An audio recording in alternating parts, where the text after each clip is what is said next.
राजा महाराजा और अंग्रेजों के समय वन्य जीवों के शिकार को उपलब्धि की तरह देखा जाता था। आज भी ऐसे बहुत सारे ऐतिहासिक दस्तावेज मौजूद हैं जिसमें शिकार के बाद प्राणी के साथ फोटो खिंचवाकर उसे अपने घरों की दीवार पर लगाया जाता था। जनजातीय समाज का भी शिकार का अपना इतिहास है, पर शिकार के कारण प्रथाएं और तरीकों में काफी अंतर है। जनजातीय समुदाय मुख्य रूप से अपनी आजीविका और सांस्कृतिक कारणों से शिकार करते थे। औपनिवेशिक काल में अंग्रेजों ने जंगल और संसाधनों पर अपना नियंत्रण बनाने के लिए भारतीय वन अधिनियम जैसे कानून बनाए गए, जो छोटे मोटे बदलाव के साथ आज भी लागू है। इंदिरा गांधी की सरकार ने अनुसूचित जनजाति और विमुख समुदायों की परिस्थिति समझे बिना और सलाह मुशायरा किए बिना ही बाघ बचाने के नाम पर वन्य जीव संरक्षण अधिनियम 1972 लागू कर दिया, जो किसी भी प्रकार के शिकार को कानूनी अपराध बनाता है। इस वीडियो में हम अपने अध्ययन के आधार पर उन नीतियों पर गौर करना चाहते हैं जो समुदायों के विरुद्ध एक विशिष्ट प्रकार के पर्यावरणवाद को बढ़ावा देती है। हाल ही में the criminal justice and police accountability project ने वन्य जीव पुलिसिंग मध्य प्रदेश के जंगलों में अपराधीकरण का राज नाम से अपनी रिपोर्ट प्रकाशित की है। ये रिपोर्ट वन विभाग की निगरानी में रहने वाले वन आधारित समुदायों के अनुभव पर आधारित है।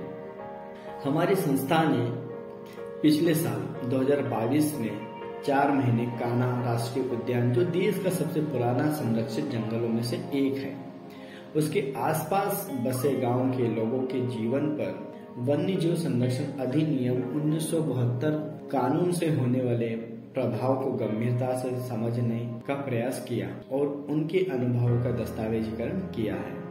इस अध्ययन में हमने 2016 और 2020 के बीच 24 सर्कलों में वन विभाग द्वारा दर्ज किए गए अपराधों के 1414 रिकॉर्ड के साथ साथ वन विभाग द्वारा दायर 8 आरोप पत्रों का विश्लेषण किया है। इसके साथ साथ मंडला और बालाघाट के वन आश्रित परिवारों के अनुभव का भी दस्तावेजीकरण किया है। मंडला जिले के एक गांव में बेगा समुदाय के लोगों ने बताया उन पर विस्थापन का खासा दुष्प्रभाव पड़ा है, क्योंकि उनकी जीवन पद्धति और आजीविका जंगल पर ही निर्भर करती है।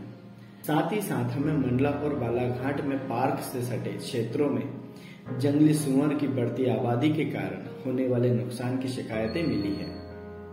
इसी जंगल से जुड़ी जीवन शैली को ध्यान में रखते हुए वन अधिकार अधिनियम 2006 कानून को लागू किया गया था, जिसके द्वारा वन आधारित समुदायों को वन उपज इकट्ठा करने की, जंगल पर निर्भर आजीविका, आवास और अन्य सभी सामाजिक और सांस्कृतिक अधिकारों को मान्यता मिली है। हमारे अध्ययन के दौरान हमने देखा कि इस वन अधिकार अधिनियम के लागू होने के बाद भी सूखी लकड़ी और वनोपज के इकट्ठा करने पर वन्य जीव संरक्षण अधिनियम के अंतर्गत आपराधिक मामले दर्ज किए गए हैं। अधिकारियों द्वारा हिंसा किए जाने की घटनाओं की भी बात सामने आई है। हमने अपने अध्ययन में देखा है कि 16 में से 11 मामलों में लोगों के साथ वन विभाग में हिरासत में हिंसा हुई है। घर पर मेहमान आने पर शादी, ब्याह, पूजा, छठी पर मछली, मुर्गा, बकरा पकाने और परोसने की हमारी आदिवासी संस्कृति रही है। इस संस्कृति को मान्यता देते हुए वन समुदायों को सामुदायिक अधिकार है कि वे अपने जरूरत के अनुसार मछली नदी से पकड़कर खा पका सकते हैं।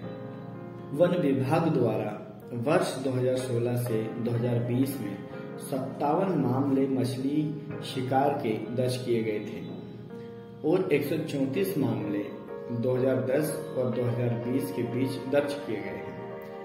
ये अध्ययन दिखाता है कि वन विभाग द्वारा एक विशेष प्रकार के अपराधीकरण को बढ़ावा दिया जा रहा है, जिसमें वन आधारित समुदायों की जीवन शैली को केवल आपराधिक दृष्टिकोण से देखा जा रहा है।